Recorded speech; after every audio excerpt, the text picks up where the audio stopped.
بسم اللہ الرحمن الرحیم الحمد للہ رب العالمین والصلاة والسلام علی سید الانبیاء والمرسلین وعلی آلہ واصحابہ اجمعین۔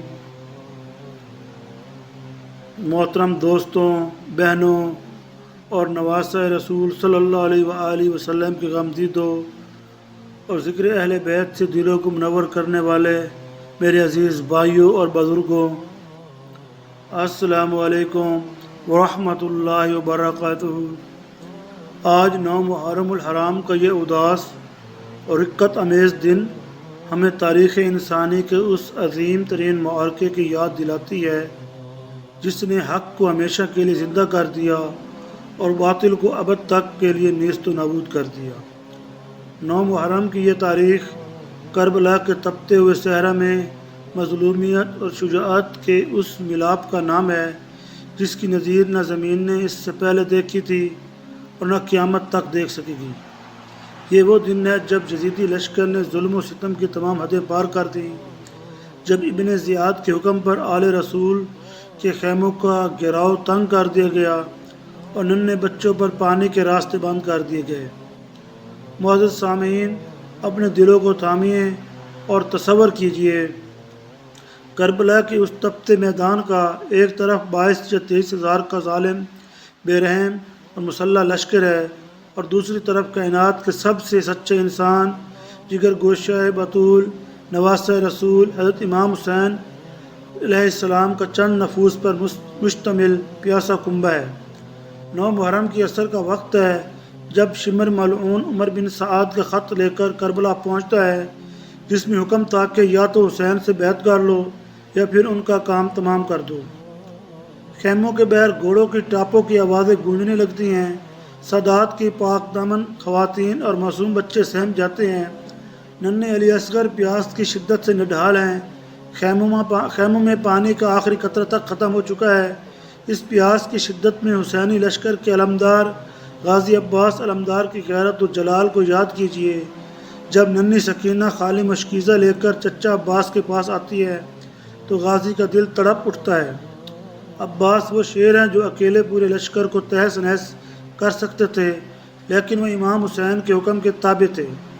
9 محرم کی رات جب امام حسین علیہ السلام اپنے ساتھیوں کو اکٹھا کرتے ہیں اور چراغ بجھا کر فرماتے ہیں، مفت کا اندھیرا ہے، جسے جانا ہے چلا جائے، ان کو صرف میری جان چاہیے، اللہ اکبر، قربان جائیے ان باوفا ساتھیوں پر جنہوں نے عرض کیا، آقا اگر ہمیں 70 بار بھی قتل کیا جائے، ہماری خاک ہوا میں اڑا دی جائے، تب بھی ہم آپ کا ساتھ نہیں چھوڑیں گے۔ یہ وہ آخری رات تھی جو آل محمد صلی اللہ علیہ وآلہ وسلم نے مناجات، سجدوں اور تلاوت قرآن میں گزاری۔ محترم سامعین، کربلا کے ان سچے ایمان افروز واقعات اہل بیت اطہار کی بے مثال قربانیوں اور اسلامی تاریخ کے حقیقی پیغام کو آپ تک پہنچانے کے لیے عقیل اسلامک ڈیسک چینل مسلسل کام کر رہا ہے۔ حق کے اس پیغام کو دنیا کے کونے کونے تک پہنچانا ہم سب کی ذمہ داری ہے۔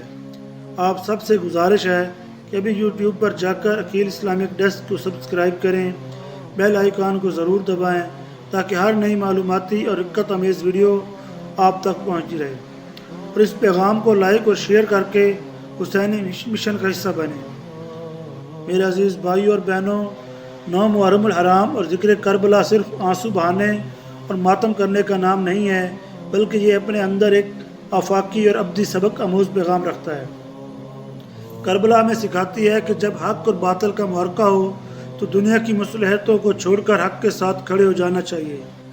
امام حسین نے ہمیں سکھایا کہ سر کٹایا تو جا سکتا ہے، لیکن باطل کے سامنے جھکایا نہیں جا سکتا۔ آج ہماری زندگیوں کے لیے سبق یہ ہے کہ ہم دیکھیں کہ ہم کس کے راستے پر ہیں۔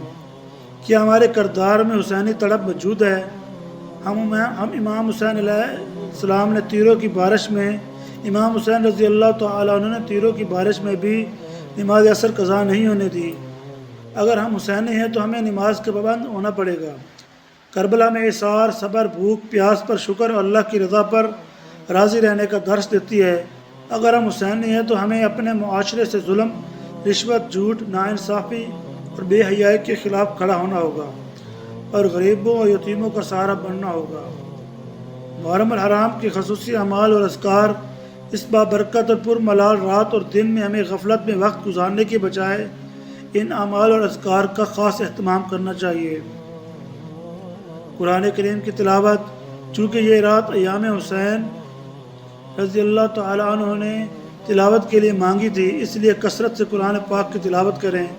استغفار کی کثرت، اپنے گناہوں کی معافی کے لیے استغفر اللہ ربی و اتوب الیہ کا کم از کم 100 بار یا اس سے زیادہ ورد کریں۔ درود شریف کا عطیہ، محمد و آل محمد پر کثرت سے درود پڑھیں۔ اللہم صلی علی محمد و علی آل محمد، تاکہ دلوں کو جلن ملے۔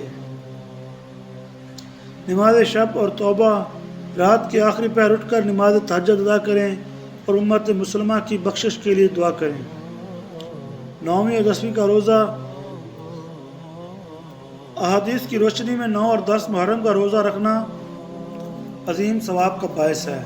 میں آپ تمام معزز ناظرین، بزرگوں اور جوانوں کا دل کی اتنی ہی گہرائیوں سے شکریہ ادا کرتا ہوں جنہوں نے اپنا قیمتی وقت نکالا اور ذکر شہدائے کربلا کی اس نورانی ویڈیو کو دیکھا۔ اللہ رب العزت آپ کے اس ویڈیو دیکھنے اور آنسو بہانے کو شرف قبولیت عطا فرمائے۔ آئیں سب مل کر اپنے گناہوں کی معافی مانگیں اور اسلام کی سر بلندی کے لیے ہاتھ اٹھاتے ہیں۔ یا اللہ، بحرمت مظلوم کربلا، بحرمت پیاس سید الشہداء، ہمارے صغیرہ و کبیرہ گناہوں کو معاف فرما۔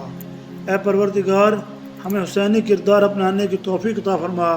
ہمارے ملک پاکستان کو امن، یکجہتی، اخوت اور سلامتی کا گہوارہ بنا۔ جو بھائی بہنیں یا بچے بیمار ہیں انہیں کربلا کے بیمار امام زین العابدین کے صدقے کامل شفا عطا فرما۔ جو پریشان حال ہیں ان کی پریشانیاں دور فرما۔ ہماری نسلوں کو بے اہل بیت رب رسول صلی اللہ علیہ وآلہ وسلم پر زندہ رکھ، اسی پر ہمارا خاتمہ فرما۔ آمین یا رب العالمین۔